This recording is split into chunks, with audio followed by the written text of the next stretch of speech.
nationale, c'est une très belle question.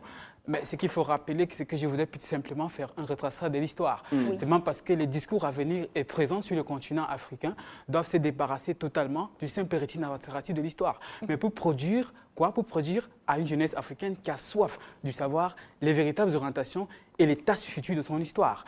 Parce que la jeunesse africaine en a besoin pour mieux comprendre le symbole ou la symbolique des fêtes nationales en Afrique. Parce que pour parler des fêtes nationales en Afrique, on n'oubliera pas de marquer les grandes figures qui ont permis l'aboutissement à ces indépendances, ni encore les luttes pour cette indépendance. Simplement parce que la première leçon à tirer de cette fête nationale en Afrique, il faut comprendre aujourd'hui, remonte bien au 6 mars 1957. Le Ghana, à cette époque, devient alors le tout premier pays de l'Afrique, au sud du Sahara, indépendant.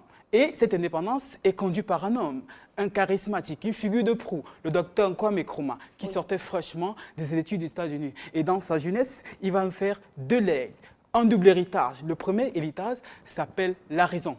C'est vrai que d'un point de vue de la philosophie, de la science, ce n'est que du monde des idées. Et qu'en Afrique, il arrive parfois qu'on n'arrive pas à manger. Et quand on va dire qu'il faut conduire notre développement par des idées, mais cela ne semble pas avoir. Mais la mesure tangible de cette orientation idéale du développement se trouve bien dans le conscientisme du docteur, qui est un ouvrage inédit en Afrique et l'une des œuvres les plus complètes parlant de la philosophie africaine. Le deuxième héritage, bien sûr, se trouve dans ce qu'il appelait le panafricanisme, qui va conduire par des hommes comme Marcus Garvey, William Dubois ou encore Jomo Kenyatta, qui, venus en Afrique, vont instaurer une nouvelle ère. Mais en réalité, ce dont il est question ici, c'est lutter pour libérer l'Afrique.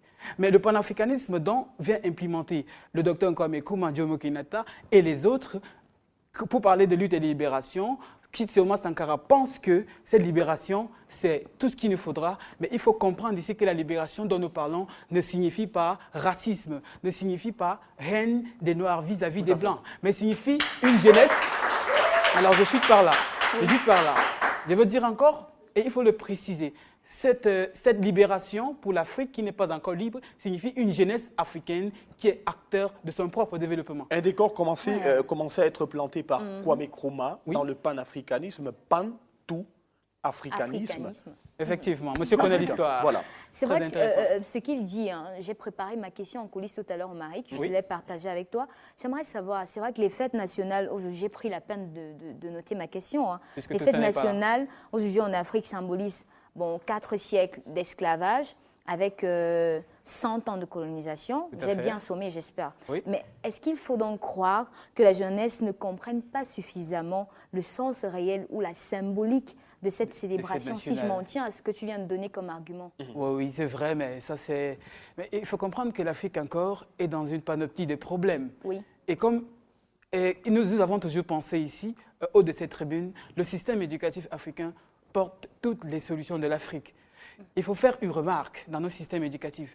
Ce qu'on nous a fait comprendre, pour parler de la symbolique des fêtes nationales, si nous ne comprenons pas assez, ici il semblerait qu'on ne comprenne pas suffisamment, c'est qu'en réalité, le monde commence en Antique-Grèce, avec Héraclite, avec Pythagore de Samos, avec Héraclite de Kos, avec, comment on l'appelle encore, l'autre dernier. En fait, tous ces personnages, d'accord, qui, pour l'Afrique, étaient des personnes à miroiter. Mais le génie africain n'a jamais été présenté au grand jour. C'est la raison pour laquelle vous et moi, Marielle, nous rêvons toujours d'aller en Europe.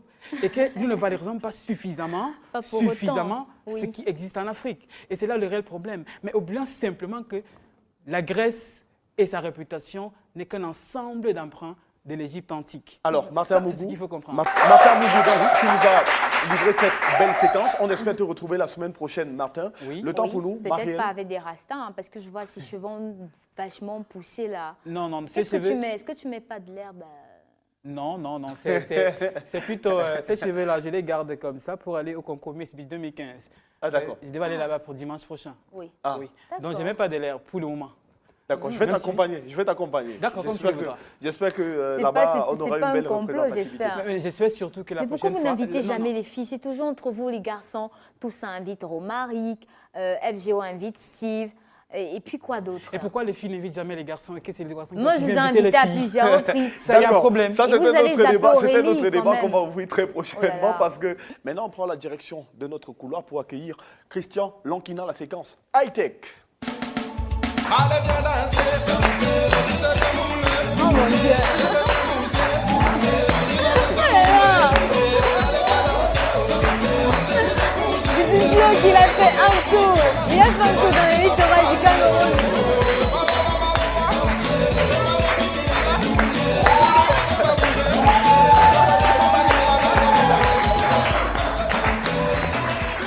Monsieur Christian Lonki. Oui.